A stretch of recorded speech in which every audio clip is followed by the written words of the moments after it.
girl, Lady D, and I'm back with another cooking tutorial. I know it's been a long time, but I was getting ready to fry myself some ribs or get them prepared, and I said, well, let me bring y'all along and show you all how I do this when I make these delicious fried ribs. What part I'm at now is I'm skinning the ribs. You know how you take the skin off the back of your ribs before you fry them, and actually what these are rib pieces. So what I have had done at the butcher shop was when they take my rib and I have them cut it down the middle. And in this instance, I had them cut it in 3. So they take the long way of the rib and cut it into 3 long strips. And then I cut between each bone, and this is how I get these bite-sized pieces or almost bite-sized pieces. And I have stripped most of them, but I have 1 or 2 left, and I'm gonna show you how I do it. I just take my knife and find the skin. If it'll cooperate with me, come on, cooperate. And it's easiest to skin them when they're dry before you wet them. That's with anything. You know, when you're doing your neck bones, cleaning them and everything, it's easiest to do it when they're dry. If this one's gonna act right. Let's see. Okay, I'm trying to get it. You see that skin on the back? It's much easier to skin them when they're whole, but you have a little problem when they're cut, so that's why I'm kind of struggling. And then you all know I have problems with this left hand, so I'm making the best of a bad situation. But you get most of the skin off as you can. And these ribs have been washed before I skinned them, but I will rinse them again. Because before you put the seasoning on them, you kind of want them to be wet so your seasoning will stick. And I'm going to skin this one and this last piece, and I'll be right back with you after I wash them again real good. Nothing special. I just rinse them in, cool water. I didn't do nothing special. I didn't have to soak them in no vinegar or do none of that. But if that's what you like to do, you go right ahead, You got to make it your own way. I'm just telling you how I do it. And I'll be back with you after I get them rinsed. Got that last skin off of there. A bowl of skin over here. And I'll be right back.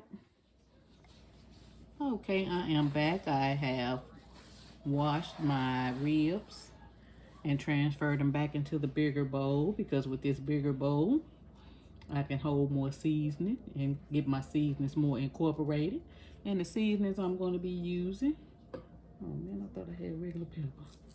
Okay, I got some garlic and black pepper.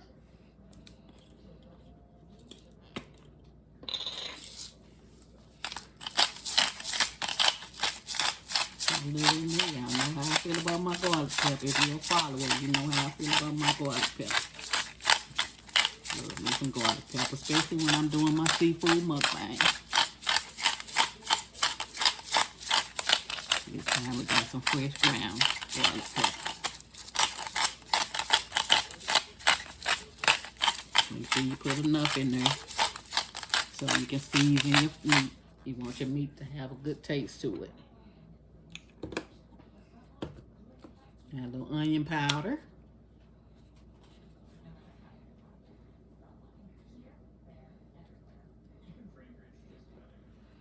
I don't want to make it salty, so I won't mess with that garlic pepper. I got some roasted garlic and red bell pepper.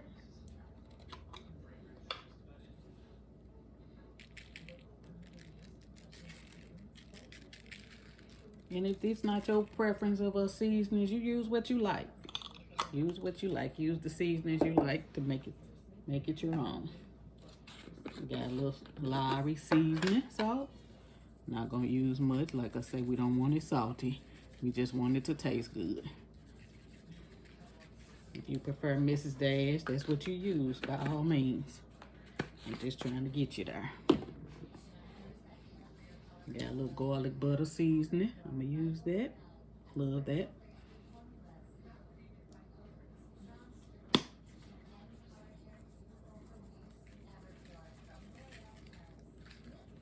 And some of these seasonings, if you don't recognize them, don't think you have get a hold to them, go on Amazon and look. You know, they got just about everything. Then I got some Saison Tropical. Let me see it. Badia Saison Tropical. It says ideal for meat, poultry, and fish. So I'm gonna put a little of that in there. Oh yeah, this gonna taste so good, y'all. And actually, I'm making mustard fried ribs. Mix that up. Make sure it seems like enough seasoning to me.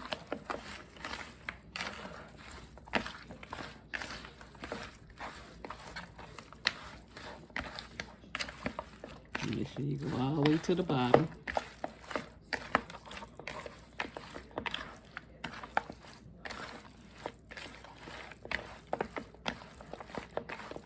I think it's enough. What I would usually do at this point would be to wash my hands. But since I'm making a video, I'm going to keep going. And anyway, I wash off my bottles after I get through. But, you know, wash off all of my seasoning bottles and everything. But I got my French's mustard here. And I'm just going to generously put it on there. And one thing I've learned is actually you don't get much of the mustard taste. What this mustard actually does is tenderizes your meat. And once I get it all good and incorporated, I'm going to set this in the fridge. And the longer it sits, the more tender the meat will get.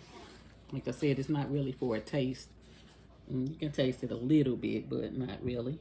And then I'm going to make mine mustard jalapeno aioli ribs. So I got some jalapeno aioli sauce. And I found this I think I found this one at Burlington. You know, those places have all kind of, if it wasn't Burlington, it was Marshall's or Home Goods or one of those. So it may even been Ross, I'm not sure. But I'll put a little of that in there and see if it gives it a little kick. I don't want to try not to make it hot. And when I tasted it, it wasn't really hot. It just had its own flavor. So, like I say, I'll put these in the refrigerator after this. And usually I would make it overnight. Set it in the refrigerator overnight. But since I'm showing you how to do this, or how I do this, I'm going to put it in there maybe 4 or 5 hours. And come back and do the rest. So that's all we do for now. We got them all good and mustardy and aioli. And now I'm going to put this bowl in the fridge and I'll be back in about 5 or 6 hours. See you back at the table.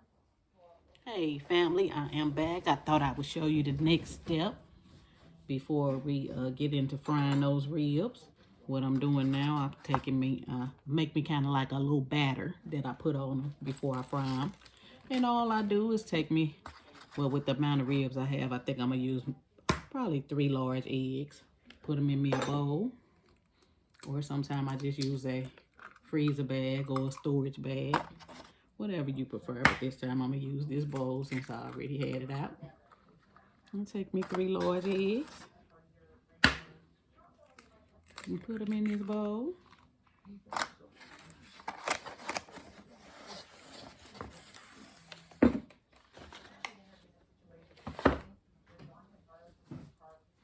I'm gonna put a little seasoning in those eggs.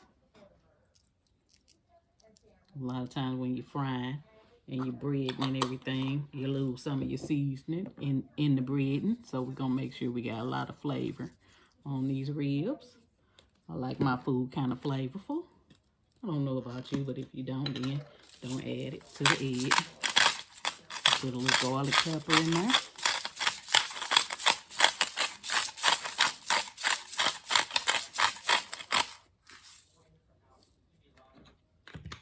That's what I'm gonna do. That's what I'm gonna do. And I think I'm still even gonna put a little more mustard in the eggs. Sorry about the noise, y'all. Just a little bit. And stir those up.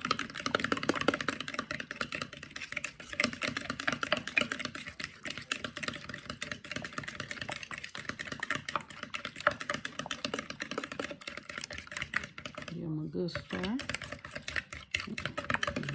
Incorporate the yolk with the white real good.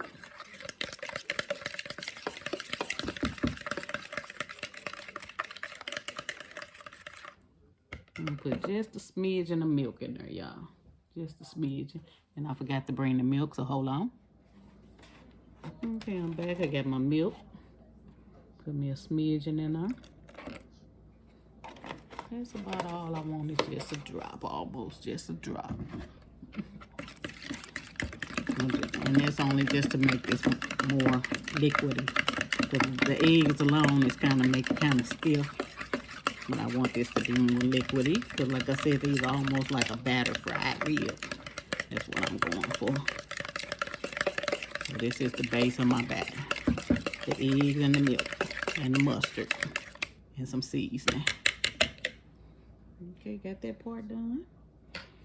Now what I'm gonna do now, I'm gonna move that to the side, and I'm taking myself some flour.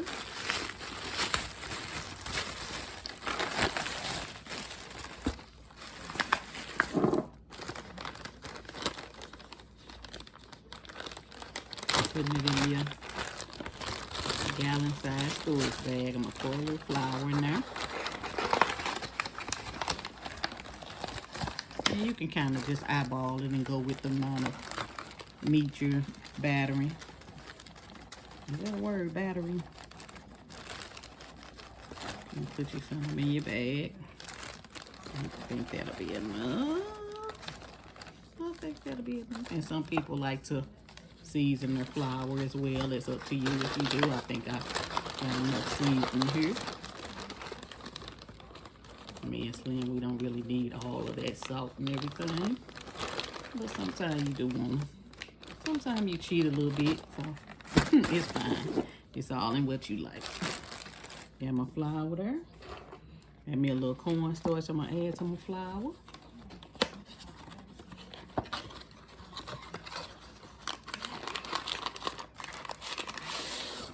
I can't tell you no amount because I'm not really that kind of cook. I'm just gonna put a little cornstarch in the flour.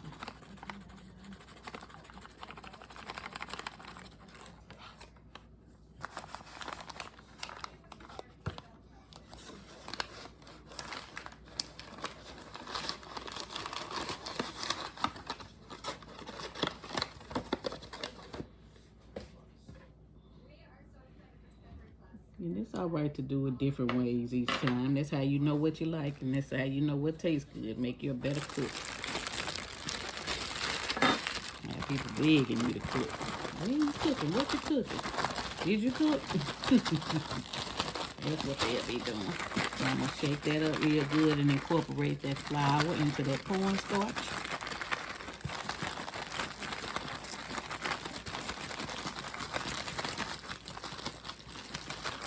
What I'll do next is get over to the stove and put my cooking oil into my skillet and turn that on and get that warming up. Because next we'll be ready to fry. Meet you at the stove. Okay, we're at the stove getting ready to add our oil to our cast iron skillet. That's what I like to use. But if you got another pan that you prefer to fry in, you do by all means use that one.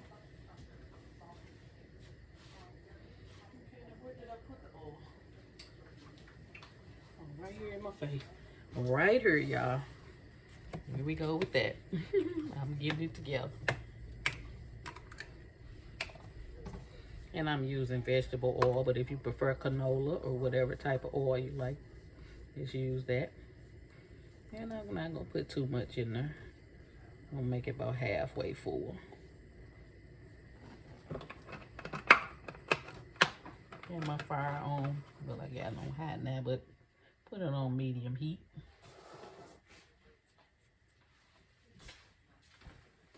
And let that get hot.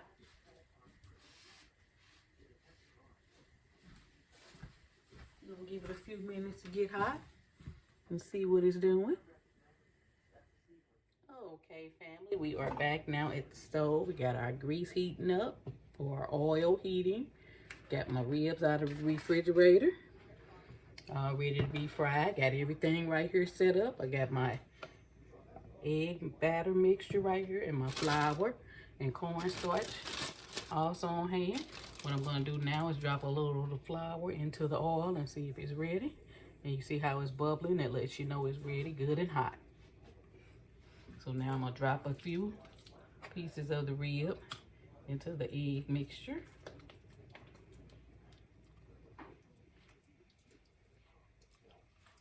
Mix them up real good. Make sure they get the mixture on them good.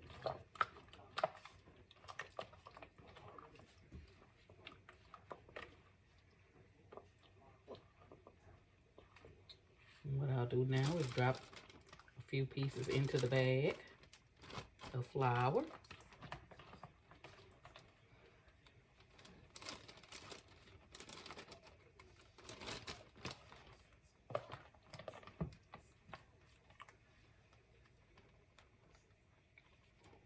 Kind of drip some of the mixture off of them. You don't want them to be just real sloppy, drippy. It's gonna mess up your mixture. It's gonna mess up your flour. Get your flour real cloppy. Kind of hold that aside while I show you my bag. In your hand will get, you know that already, though. Your hands will get nasty.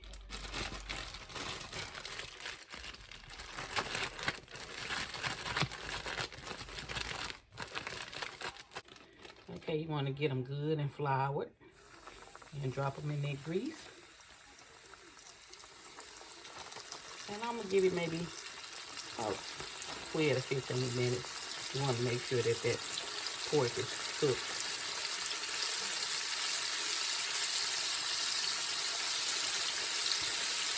You don't want to overcrowd your pan.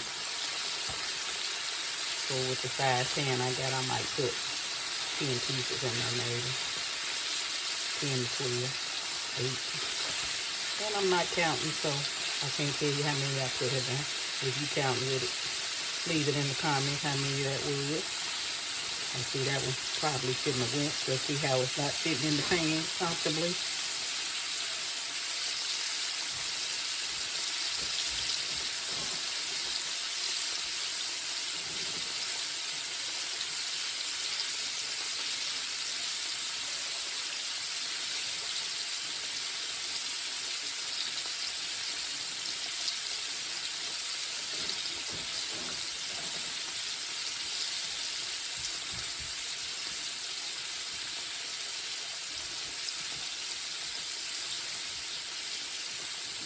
I'm gonna let that fry for a minute, and then I'll turn it halfway through, and about maybe, I'll turn it maybe at 7 minutes.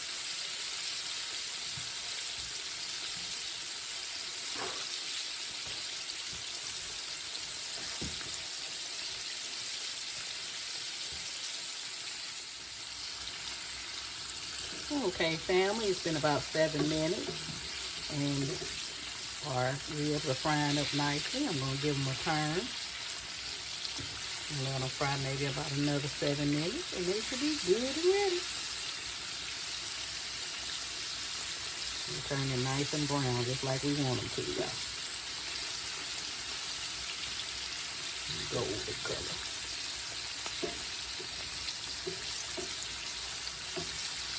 And in the meantime, I will put some more ribs in the egg mixture and get them in the flour.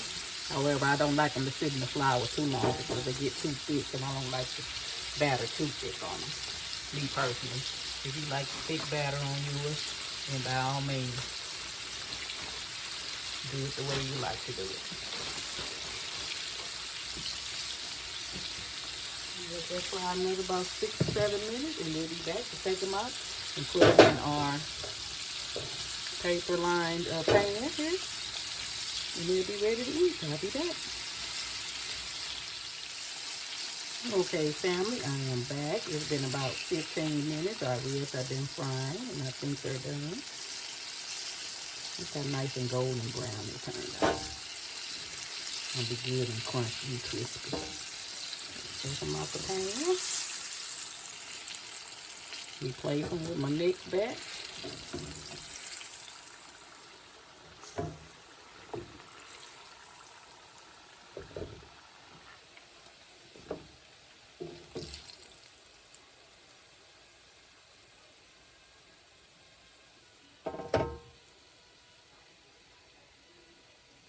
think that's 11 pieces that I had in there, y'all. I can turn this down just a tad bit for the next batch. Got them in my bag. Make sure they all good and coated with the flour after the egg mixture. And into the pan they go. 7 minutes and I'll come back and turn them.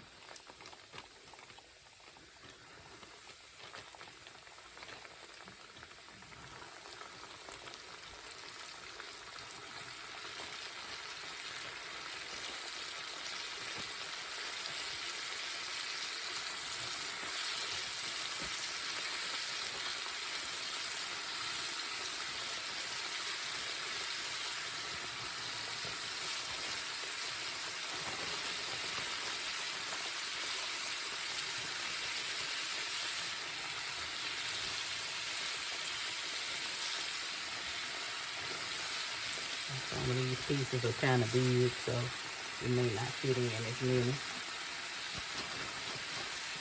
I'm gonna let those fry for 7 minutes and I'll come back and turn them.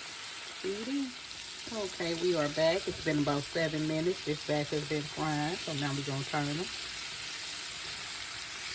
And like I said, or if I didn't say yes, you could definitely deep fry these. Use any kind of fry method that you prefer.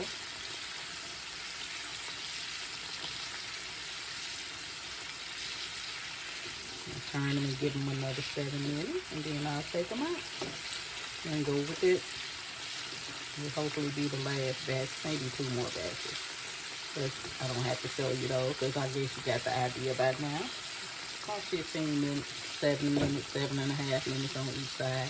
Or if you like them a little more done, leave them in a little bit more, a little bit longer. And if you like them less done, take them out. Put you over here so you can see how they're looking.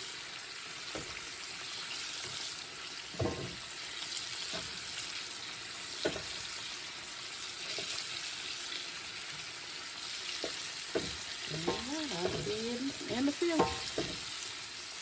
Okay, family, I am back. It's been another 7 minutes. Take this batch out. I'll put the next batch in. I think you get the gist of it now. So, what I'll do is let these cool once they're all done. And I'll meet you back at the table with the final product. See you soon.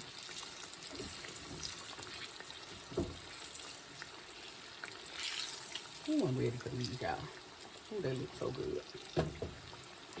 Nice and golden brown, just like you want them.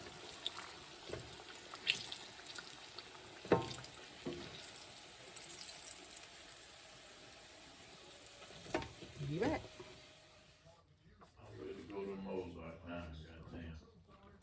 Okay, family, I am back. All of our ribs have been fried, and I just want to bring you to the table to show you the finished product. All crispy and brown and golden. It's Slim over there across the room saying he hungry enough to eat a mountain lion. So I guess we're going to get these ribs in our belly. And thank you for watching. That's all you do. Make delicious fried ribs, mustard fried ribs. And they are good, y'all. I tasted one and they are tender. I may mukbang it, but I'm not sure. Please make sure you like, comment, subscribe, hit the notification bell marked all so you're notified each and every time I upload a new video. Return to the channel often. And until next time, next video, thank you so much for watching. Have a wonderful day. Bye-bye.